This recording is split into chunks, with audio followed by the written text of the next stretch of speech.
Starting in 5 seconds.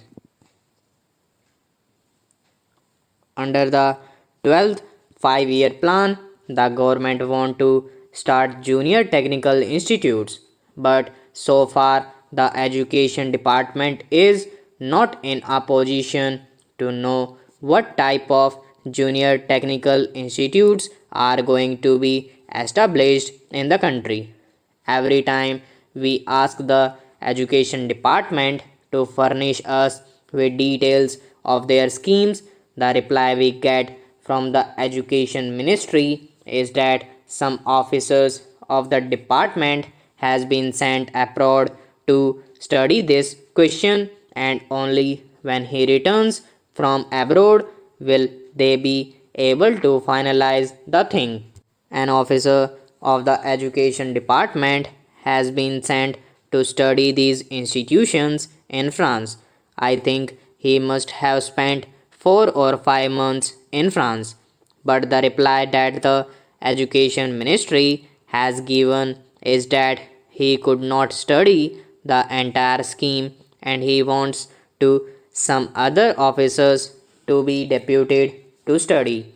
As I said before, under the 12th 5-year plan, we are to start junior technical institutes, but so far the education department is not in a position to give even the correct information to those private agencies which are there ready to start these schools.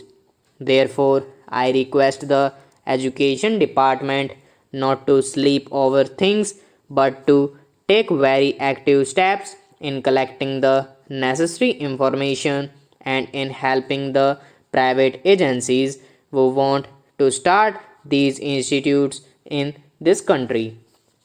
I know my people are suffering because they have been given a very defective type of education.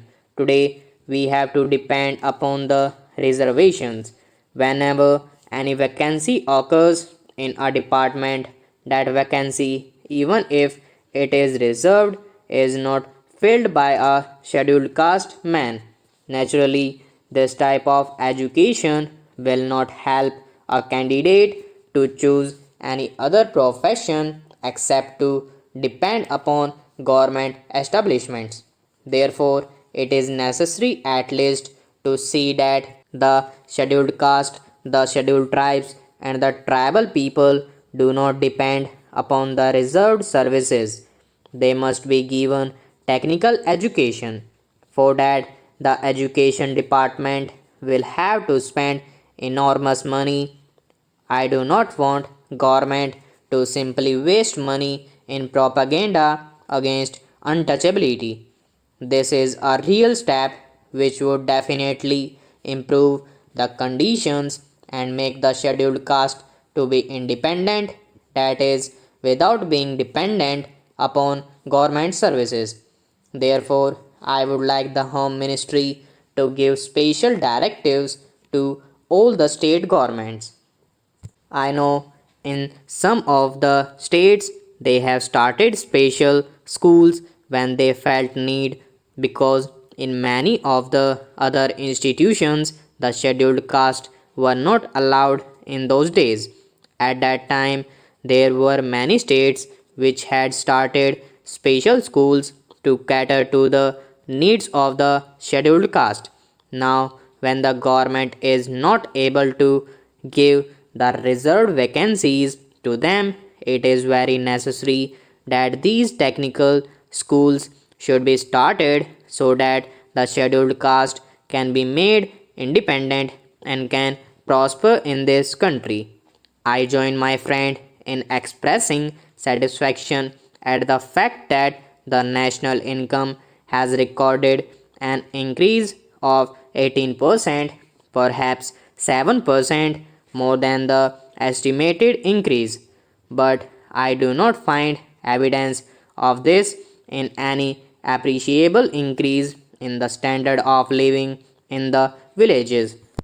I should like to know from the finance minister if this increase in national income is reflected in the general living of the people. Have they tried to find it out either by any sample survey or by any other method? We should know whether the benefit has reached the common man. As far as I am concerned, my own experience is that unemployment in the rural areas continues to be as high as it was before, if it has not recorded any increase. One way by which we can gauge this is by the number of persons crowding round public servants or public men for some sort of recommendations to secure jobs.